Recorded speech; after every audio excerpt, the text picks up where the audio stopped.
Muy buenas tardes.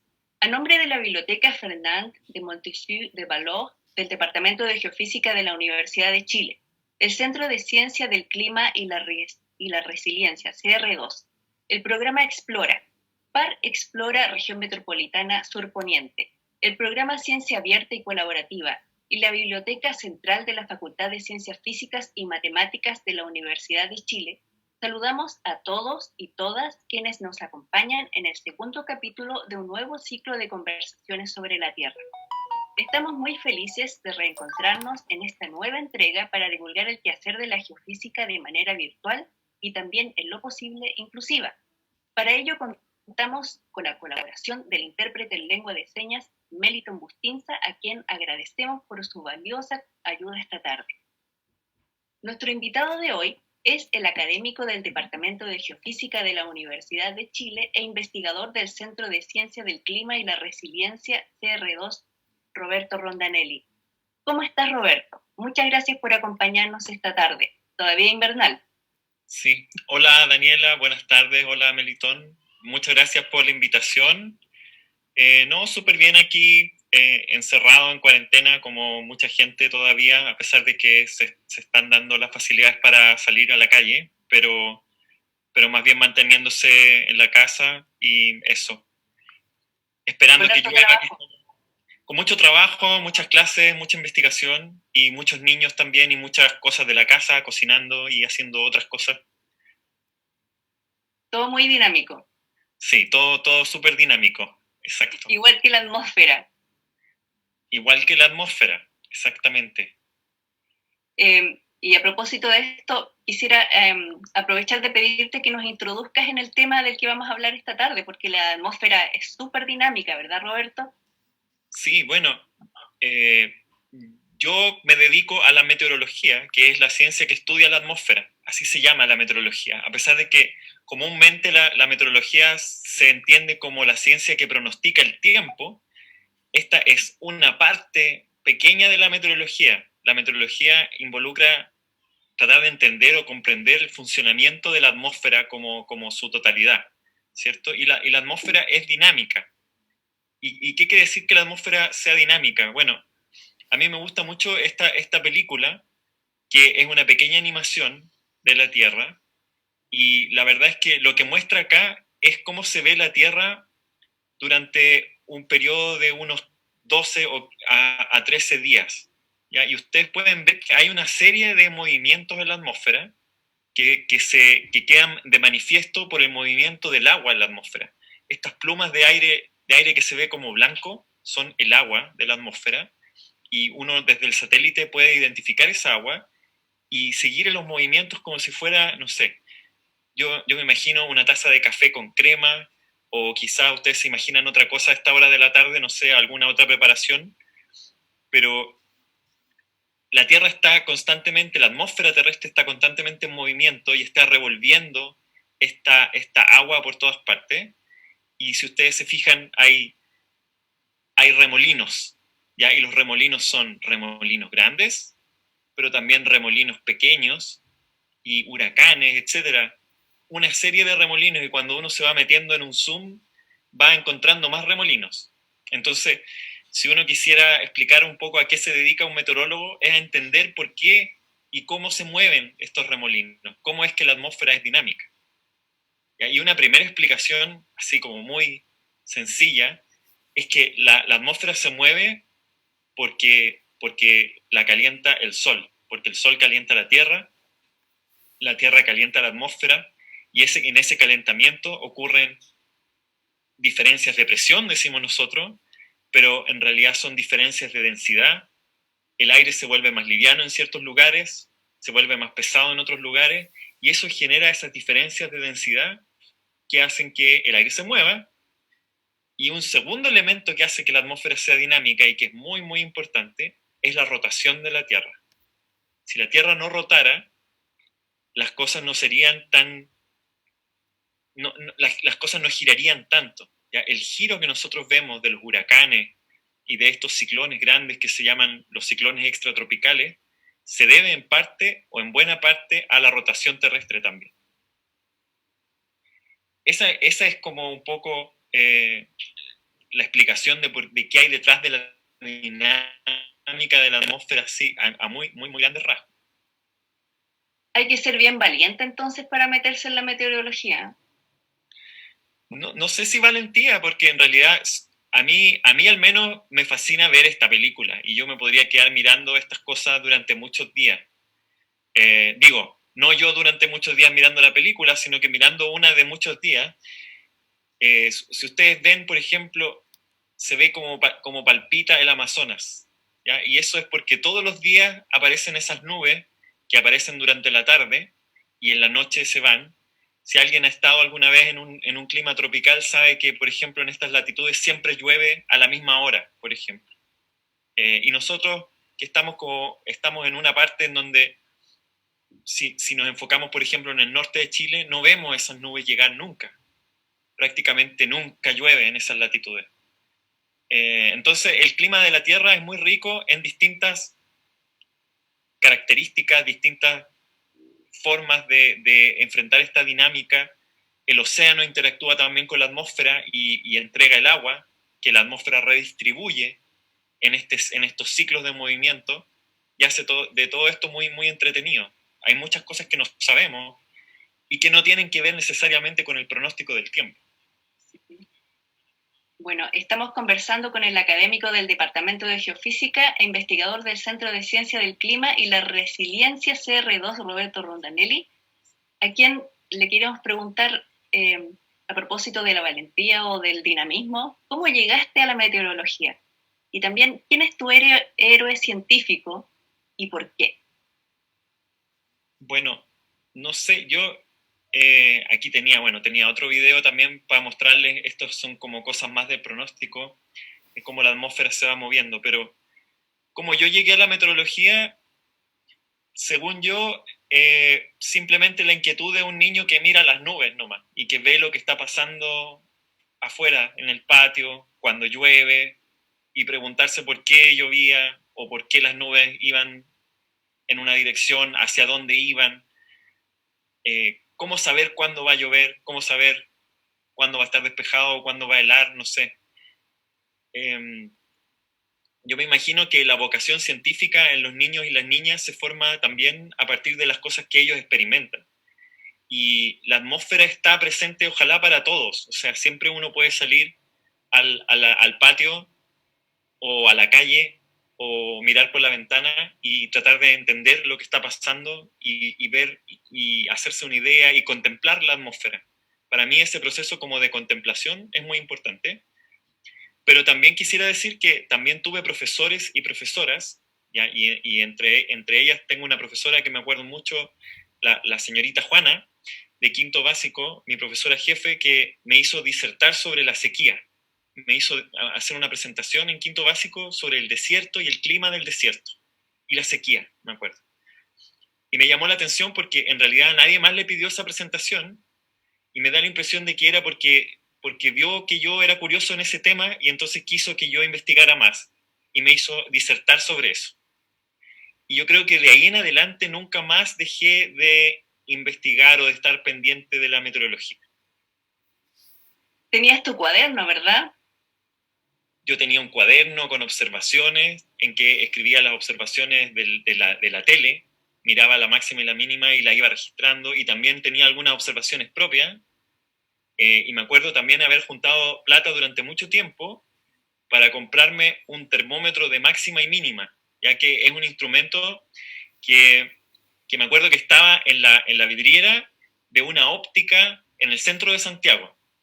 Pongamos, no sé, pasemos propaganda, no nos van a pagar el royalty de la propaganda, pero por ejemplo, no sé, esas ópticas que están ahí en Maquiver con moneda, ya los que viven en Santiago saben. Y entonces yo pasaba por ahí con mi mamá y miraba el termómetro y veía que costaba, no sé, 5.000 pesos de esa época, era harta plata, y iba juntando en un chanchito hasta que algún día me lo logré comprar y entonces yo podía hacer mis propias observaciones con ese termómetro. Qué entretenido. ¿Y sobre tu héroe científico? Bueno, sí, quería decirles que tengo dos. Ya, ese es uno, no sé si lo van a reconocer, ese caballero con mirada melancólica. Ese es Santiago Ramón y Cajal, y él fue un neurólogo, un biólogo español, que es básicamente, diría yo, todavía, lamentablemente, es el científico iberoamericano más destacado de la historia, seguramente.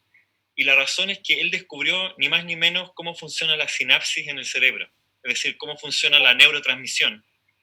La hipótesis era que habían dos neuronas, ¿cierto? Y no se sabía bien cómo iban los impulsos eléctricos en el cerebro. Él, con su microscopio mirando, logró darse cuenta que las neuronas no estaban pegadas unas con otras, sino que tenía que haber una separación, y eso le valió el premio Nobel en algún momento. ¿Ya? Y la razón de por qué mi héroe sería Santiago Ramón y Cajal es porque él escribió mucho, fue un maestro también, y él tiene un libro que se llama Consejos para el joven investigador, ¿ya? Que toda persona que va a entrar a la ciencia debiera leer. Hay unos capítulos que están un poco pasados de moda, porque son costumbres y usos que ya no se ocupan en un país machista, por ejemplo, como España del siglo XIX, en donde él lo escribió, pero todavía hay muchos consejos que sirven mucho y que son consejos que a nosotros, como latinoamericanos, nos vienen mejor, porque básicamente Ramón y Cajal escribía que España no era un país científico y no era un país bueno para hacer ciencia, y que era difícil hacer ciencia en España, y entonces él logró hacer ciencia a pesar del ambiente hostil que él veía, ¿cierto?, a la ciencia, y que desafortunadamente todavía no hemos superado del todo en Chile y en Latinoamérica. ¿Ya? Y quiero mencionar a otro de mis héroes científicos, y aquí tienen que adivinar en realidad a dónde está mi héroe, porque hay harta gente importante. ¿Ya? Esta es una conferencia que ocurrió, no recuerdo bien qué año fue esto, 1900, la foto debe ser de 1912, 1913, o quizás posterior, pero aquí está mi héroe, y es una persona que destaca respecto de las otras personas. Ajá. ¿Ya? Ahí pueden adivinar. Entonces es ella, Marie Curie, que fue una química que descubrió la radioactividad.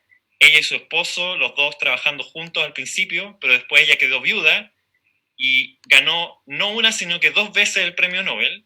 La segunda vez no se lo querían dar porque ella eh, tenía un lío de faldas, entre comillas.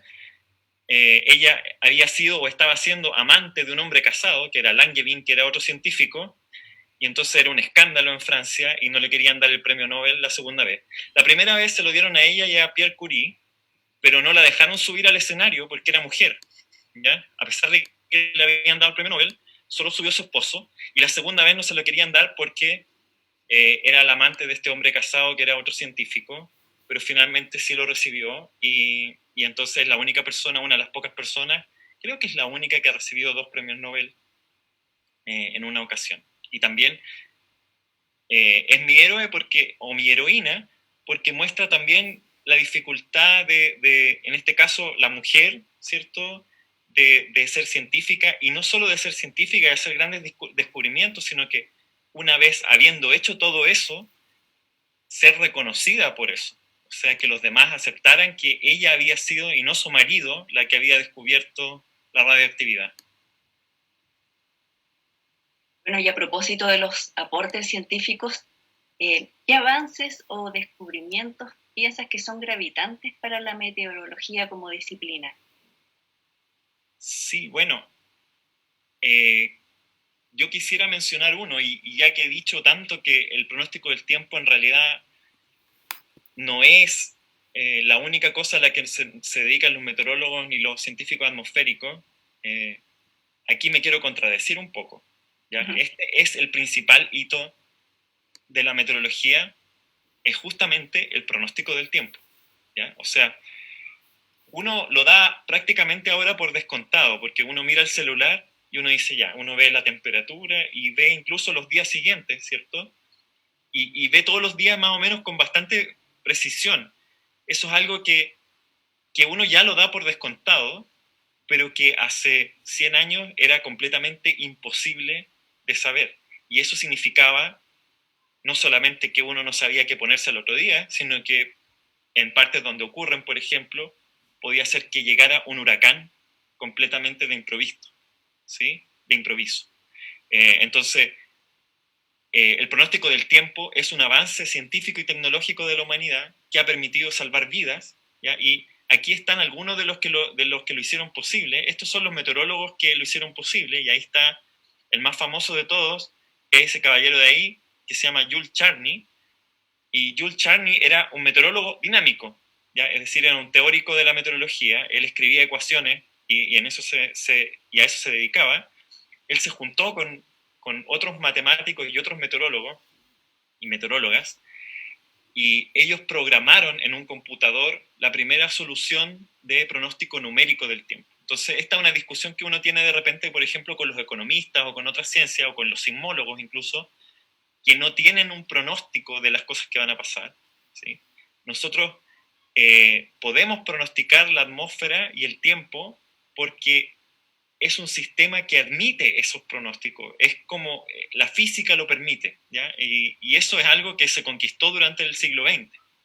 Y aquí ustedes pueden ver a la derecha otro gráfico en donde se muestra, por ejemplo, donde se muestra qué tan buenos son los pronósticos a varios días de anticipación, ¿ya? Y entonces, por ejemplo, a 3 días de anticipación, los pronósticos eran un 70% buenos el año 81 y en el hemisferio sur, y un 90% bueno, o casi un 90% buenos en el hemisferio norte.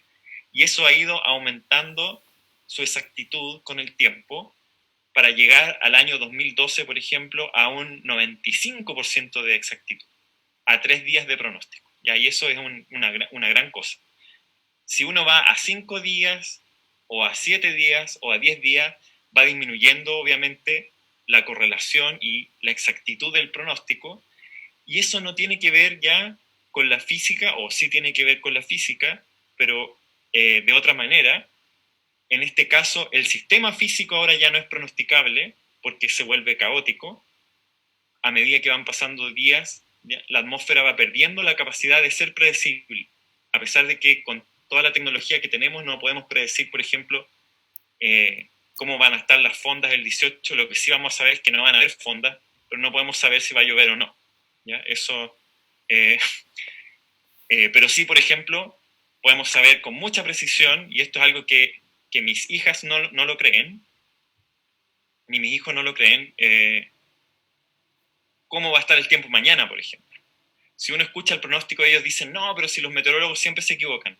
Y la verdad es que no, ¿ya? Y aquí, si hay niños escuchando, los niños también pueden con un cuaderno anotar, ¿cierto? En la noche anotan el pronóstico y al otro día anotan qué fue lo que pasó.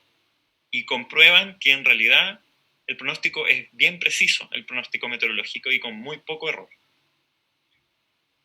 Yo diría que ese es el hito principal de la meteorología. Ahora, esto no solo ayuda a pronosticar el tiempo, sino que también dio lugar y dio la base para la creación de los modelos computacionales que ven el clima terrestre también.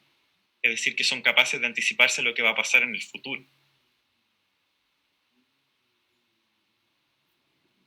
Y en Chile, Roberto, ¿qué hitos de la historia de la meteorología destacarías en un país como Chile? Bueno, hay muchas cosas que han pasado. Van a perdonar mi transparencia bien fome, pero quise destacar cuatro áreas de la meteorología que yo encuentro que son muy importantes, que son hitos, y ahí con algunos de las personas representativas, que son mis colegas del Departamento de Geofísica más que nada, así que voy a rendirles tributo a ellos también. En particular a mis dos colegas más antiguos, que son Humberto Fuenzalida y José Rutland, que son quienes partieron con la meteorología en la sección de meteorología de la Universidad de Chile, más o menos por el año 1960, y ellos partieron estudiando algunos de estos temas que siguen siendo los temas más relevantes todavía. Algunos ya están más resueltos y otros todavía no. Entonces, déjenme explicarles cada uno así brevemente. El tema fundacional que fundó la meteorología en Chile, o que la refundó el año 60, no fue el pronóstico del tiempo, sino que fue el estudio de cuáles eran los factores que controlaban la contaminación en Santiago y en general en las ciudades del Valle Central de Chile. Ese es un estudio que partió haciendo Humberto Fuenzalida y que otros en el tiempo, José Rudlan, René Garró, Ricardo Muñoz, Laura Gallardo, Nicolás Uneus, han tomado la posta y han seguido investigando sobre cuáles son esos factores que explican nuestra contaminación, la presencia de la contaminación y también la ausencia de contaminación cuando no la hay. Un segundo tema muy importante, esto tiene que ver con el pronóstico del tiempo, pero no con el pronóstico del tiempo de corto plazo, sino que con el pronóstico de, por ejemplo, cuando uno se pregunta lo siguiente: ¿cómo va a estar el próximo invierno? ¿O cómo va a estar el próximo verano? Y eso tiene implicancias de todo tipo, por ejemplo, implicancias para la agricultura, para planificar, etcétera, la distribución eléctrica, y es el efecto del fenómeno del Niño y otros modos de variabilidad climática tropical, es decir, qué es lo que está pasando en los trópicos y que nos afecta a nosotros como habitantes de este país que está ahí pegadito al océano.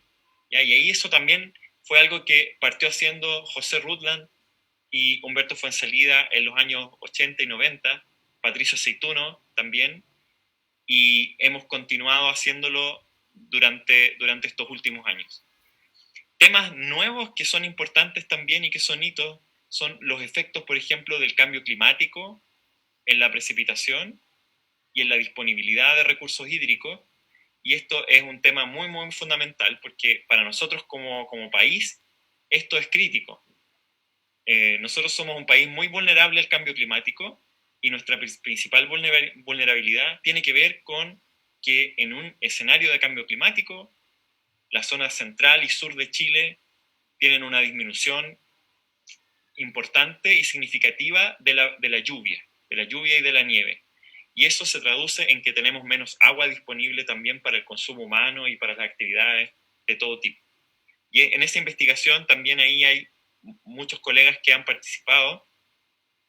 Está René, está Juan Pablo Boisier, Maisa Rojas, Denis Boscourt, y continuamos haciendo eso. Y hay un cuarto aspecto que a mí me gustaría también destacar, y este es uno que a mí me gusta mucho, que son los eventos extremos y cuál es su conexión con el cambio climático. ¿Será que el cambio climático nos va a traer nuevos eventos extremos? Vamos a empezar a ver cosas que no habíamos visto antes. Va a llover menos, ¿cierto? Pero quizás van a haber otros fenómenos. Va a llover más fuerte cuando llueva. Van a haber tornados. Los tornados existían antes de que nosotros conociéramos el cambio climático, etc. Así que todas estas cosas son distintos hitos que son en realidad, más que hitos, son en realidad un camino, ¿ya? Y que alguien lo empieza, y en general lo empiezan nuestros dos próceres, ¿cierto? Humberto Fuenzalida y José Rudlan, y nosotros seguimos caminando por ahí, por algún camino que ellos trazaron. Les recordamos que pueden dejar sus preguntas en el chat de la transmisión. Y la siguiente pregunta, Roberto, está muy relacionada con lo último a lo que te referiste, que son los eventos extremos, pero con una colita que dice que te han marcado como investigador y por qué. Sí, yo quisiera volver un poco a eso, porque yo creo que la vocación científica también se genera cuando uno ve algo, ¿ya? O sea, a uno le pasan cosas. Si fuera solamente, si uno viviera solamente con días despejados, quizás no le tomaría el interés a la meteorología como uno la toma cuando pasa algo fuera de lo común, ¿cierto? Y ahí yo tengo un par de mis tormentas favoritas, digo yo. ¿Ya? Esta es una que la gente se puede acordar, que ocurrió un evento extremo de lluvia que ocurrió el 25 de marzo del año 2015 en Atacama. Y en este evento llovió cerca de 100 milímetros en zonas que son completamente desérticas, que son las zonas más áridas del planeta. En esas zonas más áridas del planeta llovió como no había llovido en unos 150 años o más. Y eso produjo un aluvión terrible. En este caso, estoy mostrando un video de el aluvión del río El Salado, en la localidad del Salado de Atacama, antes de que llegara a la desembocadura del río Salado, que es la ciudad de Chañaral. ¿Ya? Y esto fue un evento muy, muy destructivo. Perdieron la vida cerca de 100 personas. y los daños materiales fueron cuantiosos, del orden de $2.000 millones o algo así, o incluso más. Y como ustedes pueden ver, es un evento que uno no quisiera encontrárselo, o al menos quisiera encontrarse preparado para esto. Ya como estamos hablando de la pandemia, y también como estamos pensando en el cambio climático, un país resiliente es un país que conoce las cosas que pueden ocurrir en el territorio. ¿Ya? Y esta es una cosa que puede ocurrir, es un evento extremo, pero uno quisiera tener alguna preparación y no encontrarse con esto de la noche a la mañana y con la destrucción que produjo y también con la pérdida de vida. Así que, y bueno, y los geofísicos también tenemos un cierto morbo con estas cosas, ¿verdad? Porque si bien esto fue un evento muy destructivo y muy triste y muy dañino para mucha gente, para nosotros es una gran oportunidad de investigación. Y nosotros nos sentimos también llamados a tratar de entender estos fenómenos y tratar de entender sus mecanismos, sus causas, saber si van a repetirse en el futuro, si van a ser más suaves, más fuertes, etc.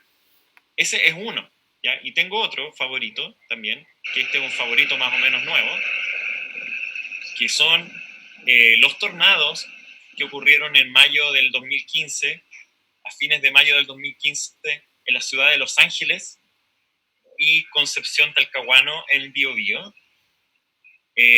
Cuando uno ve estos videos, no cabe mucha duda. Yo he mirado todos los videos, de YouTube que existen de estos tornados, todos, hasta los que alguien subió a YouTube y tienen 22 vistas, yo soy una de las personas que lo vio.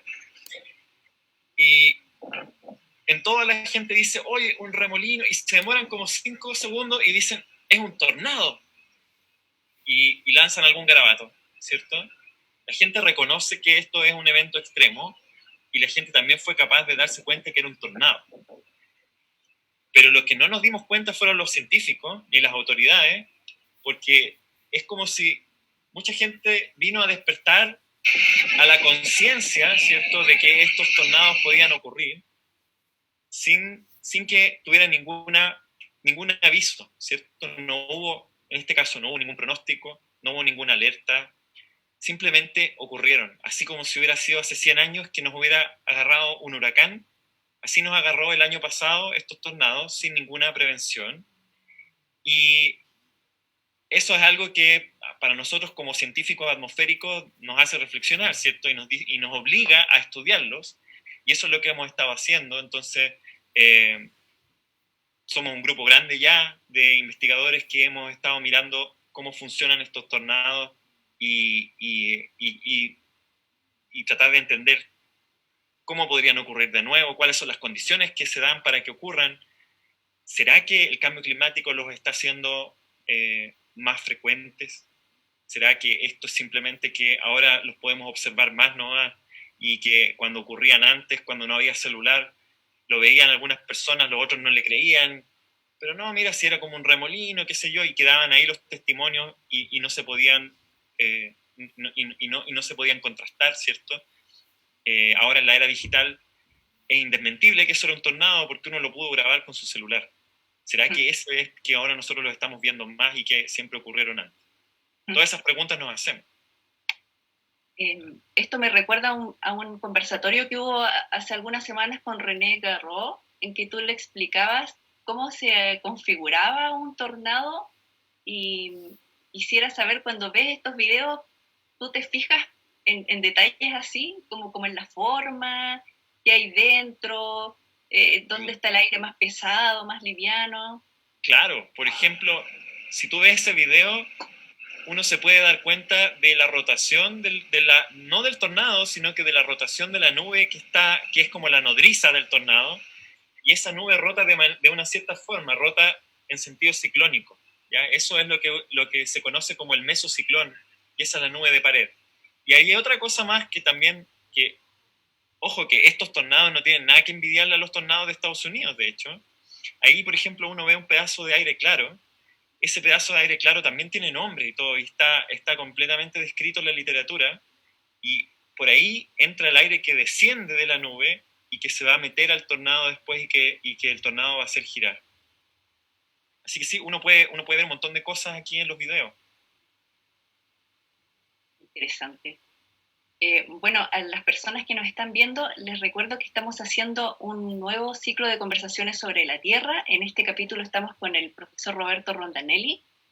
Antes de ir con la última pregunta, les recuerdo que pueden dejar sus preguntas también en el chat de la transmisión.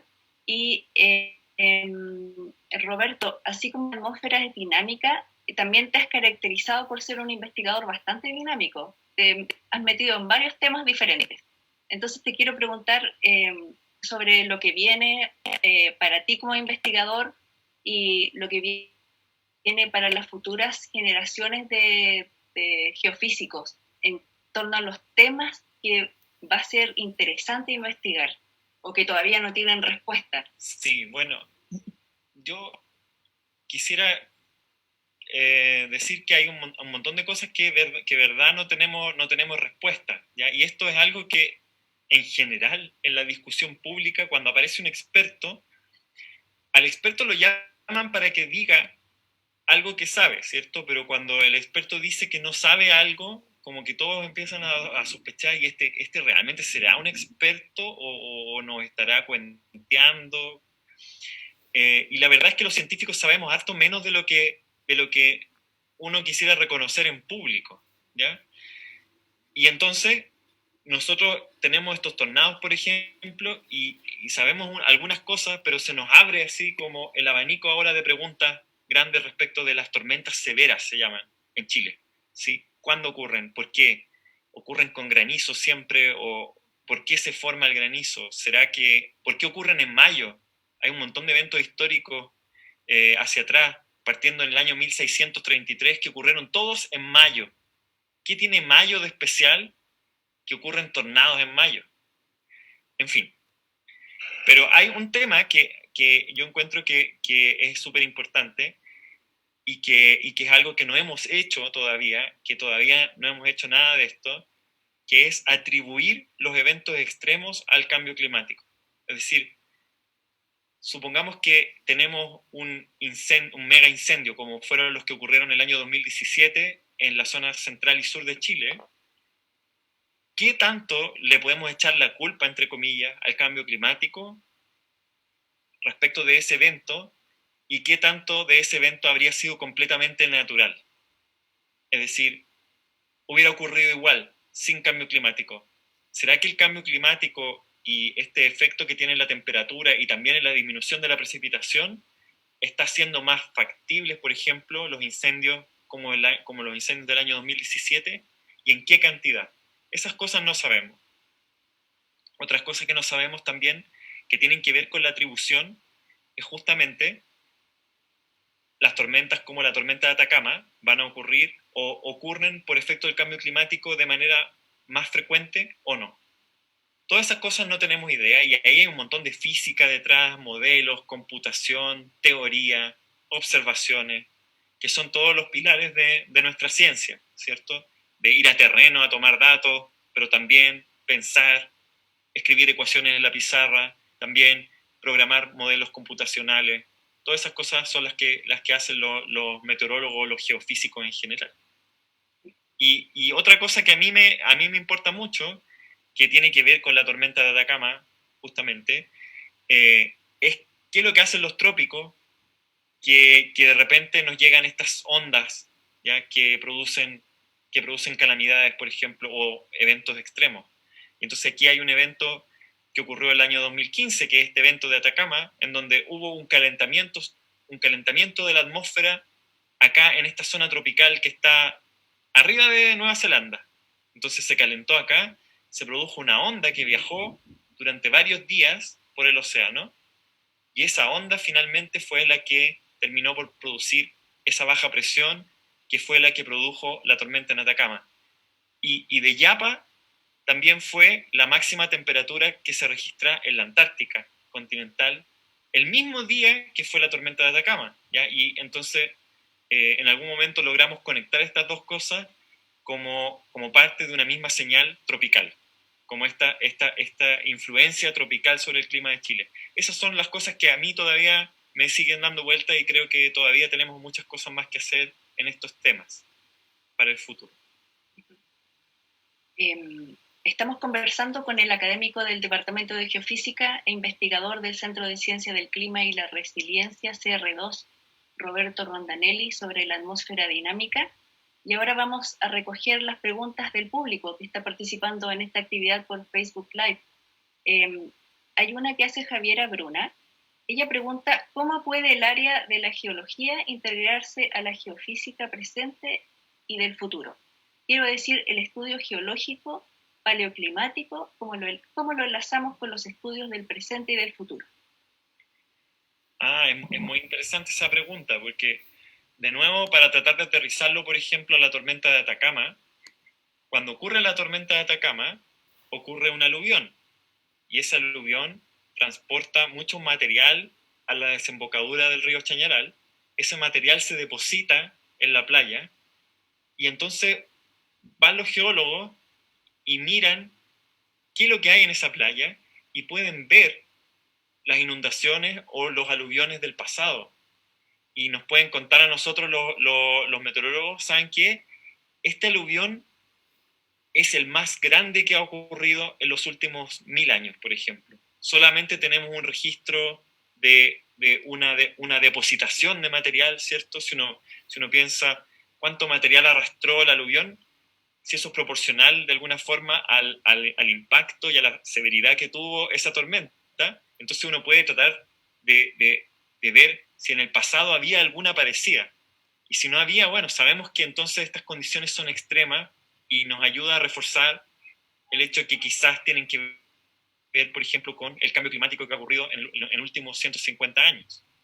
Pero sí, ahí hay mucha interacción entre la geología, la geofísica, la ciencia atmosférica. Hay otra pregunta de Magdalena Villarroel. Ella dice, ¿por qué los cambios climáticos de la península antártica influyen en otros lugares del planeta?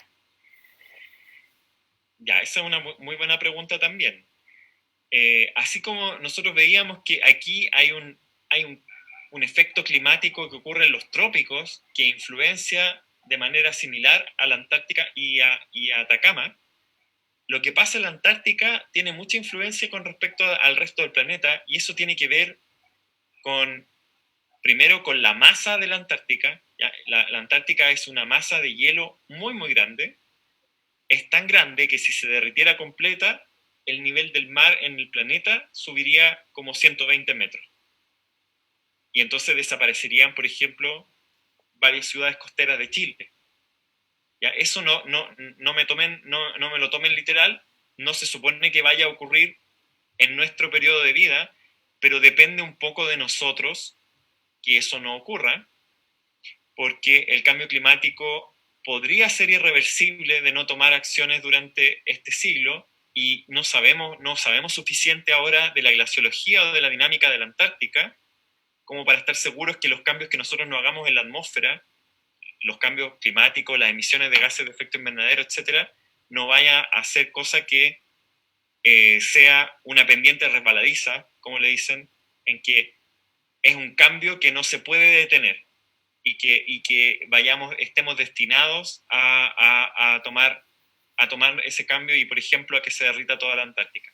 Eso es algo que depende de esta generación, que no ocurra, de nuestra generación y de las generaciones más pequeñas, y por eso también es importante, aunque yo en general no soy demasiado activista de mi ciencia, yo soy más bien científico, pero sí participo en algunos grupos. Por ejemplo, participo en un grupo ambiental, el Grupo de Acción Ambiental de Ñuñoa, en que hacemos conciencia respecto de esto y otros temas de cambio climático y de, etcétera, reciclaje, uso eficiente del agua y de la energía, porque depende de nosotros que estos cambios no vayan a ocurrir en el planeta completo.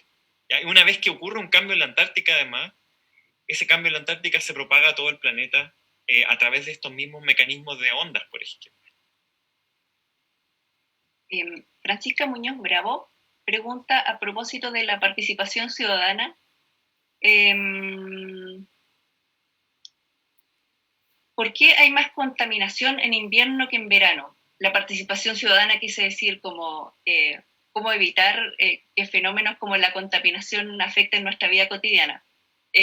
Bueno, la pregunta es ¿por qué hay más contaminación en invierno que en verano? Y si acaso ha mejorado la predicción de eventos críticos. Hay más contaminación en invierno porque el aire está más frío cerca del suelo. Y al estar más frío cerca del suelo, la atmósfera se vuelve como más lenta. En verano, el sol calienta el suelo y puede mezclar una cantidad grande de aire por encima, y entonces la contaminación no es que haya menos contaminación, entre comillas, sino que se distribuye en una profundidad más grande.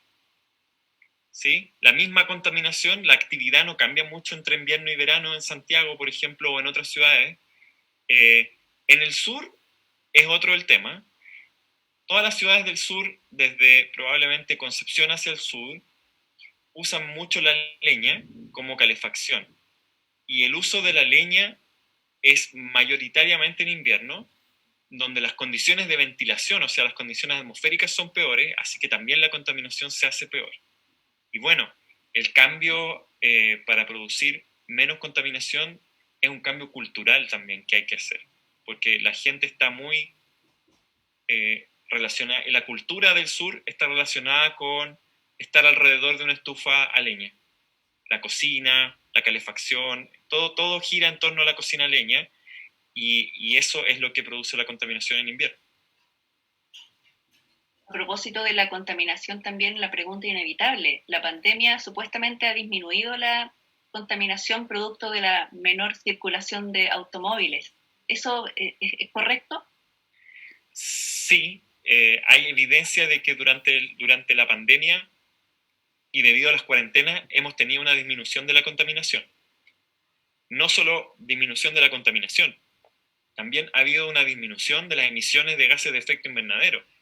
Así que por motivos que no son motivos de alegrarse, el planeta completo está cumpliendo con sus objetivos de reducir los gases de efecto invernadero este año. ¿Sí? Entonces la pregunta ahora es más bien, ¿cómo hacemos que estos cambios de la concentración de gases de efecto invernadero se vuelvan permanentes en el futuro y no volvamos al 2021 cuando la pandemia, o el 2022, ojalá que el 21, cuando la pandemia ya sea historia, volvamos a lo mismo que teníamos antes? Ya tenemos en esta idea de que nosotros somos la última generación que tiene la capacidad y el tiempo y la oportunidad de hacer algo. En esa misma espíritu es que la vuelta a la normalidad no puede ser la vuelta a cómo estábamos haciendo las cosas antes de la pandemia. Y eso son acciones individuales, pero también son acciones colectivas las que hay que tomar en esa dirección. A propósito de esta conexión o de este compromiso, David Ulises y Francisca Muñoz Bravo preguntan sobre el rol que podrían asumir las nuevas generaciones de meteorólogos ante los cambios climáticos, ante la contaminación, el aumento de gases de efecto invernadero, y también si debiera existir o qué tipo de conexión debiera existir entre los científicos y las personas que toman las decisiones.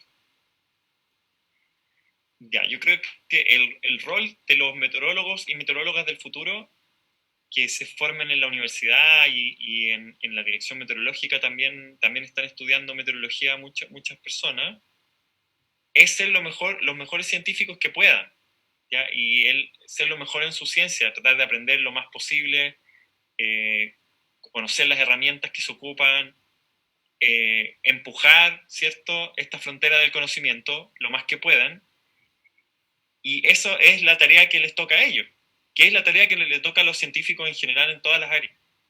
Ser buenos científicos y buenas científicas. Y los científicos y el poder político en cuanto a tomar decisiones, bueno, eso es bien complejo. Lo hemos visto ahora en acción con la pandemia, y la verdad es que no ha sido bonito de ver, para decirlo de alguna forma. En Chile tenemos muchos expertos en epidemiología, en salud pública, que están incluso en las mesas de negociación o en el comité de expertos, ¿cierto?, en el manejo de la pandemia, pero el manejo de la pandemia últimamente tiene que ver con la política. Y entonces la pregunta es la siguiente: ¿no será que queremos reemplazar la política por la ciencia de alguna forma? Que los científicos nos digan qué es lo que tenemos que hacer. Y según yo, no es así. Porque puede pasar lo que está pasando ahora con la pandemia, que tenemos muchos expertos, pero las decisiones políticas se siguen tomando con la clave política, y eso, mientras nosotros no, como ciudadanos, no tomemos una actitud crítica y seamos nosotros también partícipes de esas soluciones, los científicos no nos van a ayudar. Por decirlo de otra forma, los regímenes más absurdos y más crueles de la historia, todos han tenido asesores científicos. Y los asesores científicos han sido muy buenos científicos, que los han ayudado en sus crímenes. Por lo tanto, el ser científico no asegura nada, ¿sí? Cuando uno quiere resolver los problemas de la sociedad, yo creo que siempre la respuesta está en la política. Y eso es lo que está desprestigiado, así que... pero lo que hay que recuperar, la política hay que recuperarla, y los científicos ahí son un buen insumo. Cuando la política es buena, los científicos dan buenos consejos y entonces se pueden tomar buenas decisiones políticas, que son las que se tienen que tomar en este caso para evitar los efectos, mitigar y adaptarnos al cambio climático. Uh-huh. Roberto, ¿hay algo que no te haya preguntado y te gustaría destacar? No, encuentro que me han preguntado hartas cosas. No sé si hay más preguntas del público. Sí, aquí apareció una que habla sobre, dice así: siendo China un país al frente de océanos y que aloja cerca de 100 ecosistemas marinos donde habitan miles de especies, ¿qué está haciendo la geofísica para sumar conocimiento a la gobernanza sostenible de estas especies y ecosistemas? Esa es una pregunta complicada. No sé si estamos haciendo mucho o poco, pero por ejemplo, desde el Centro de Ciencia del Clima, el CR2, hay una línea en particular que es la línea de zonas costeras a la que yo pertenezco, y en esa línea de zonas costeras se ha hecho mucho énfasis, por ejemplo, en destacar lo siguiente: la mega sequía produce una disminución de la lluvia, pero también produce una disminución de los caudales. Y la verdad es que yo no lo sabía porque yo soy meteorólogo. Los caudales obviamente tienen un rol ecológico, es decir, el hecho de que el agua llegue al mar no es necesariamente malo, como a nosotros nos lo han planteado muchas veces desde el punto de vista puramente utilitario, en el que el agua no se puede perder en el mar. La verdad es que el agua no se pierde en el mar, sino que el agua que sale de los ríos lleva sedimentos y nutrientes que son los que mantienen los ecosistemas marinos cerca de la costa. Y por lo tanto, existe lo que se llama el caudal ecológico, que es la cantidad mínima que tiene que llevar el río para que pueda cumplir esa función ecológica. Y eso no se está cumpliendo en todos los ríos de Chile, menos con la megasequía, sobre todo los ríos de las regiones centrales y centro-norte, en donde la megasequía le ha pegado más fuerte.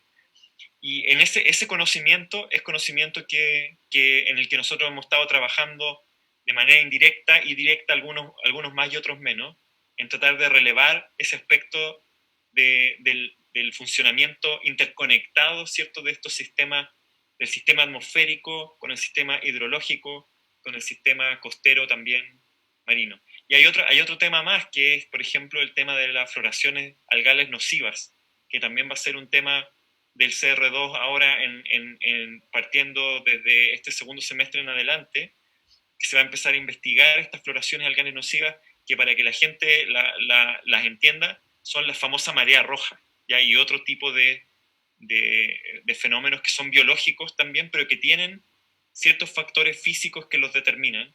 Y ahí es donde nosotros entramos, los meteorólogos, los geofísicos, a mostrar cuáles son esos factores que hacen que estas floraciones algales se produzcan o no se produzcan, colonicen territorios más hacia el norte o no, está cambiando por efecto del cambio climático también la frecuencia de estos eventos. Todas esas cosas que tienen que ver con la biología costera también están conectadas de alguna forma con el trabajo de los meteorólogos. Uh-huh. Te voy a hacer una última pregunta que tiene que ver con esto mismo, y es con el tema costero, quiero decir. ¿Cómo el cambio de densidades nos ayuda a predecir marejadas? ¿Y se pueden estimar este cambio de densidades?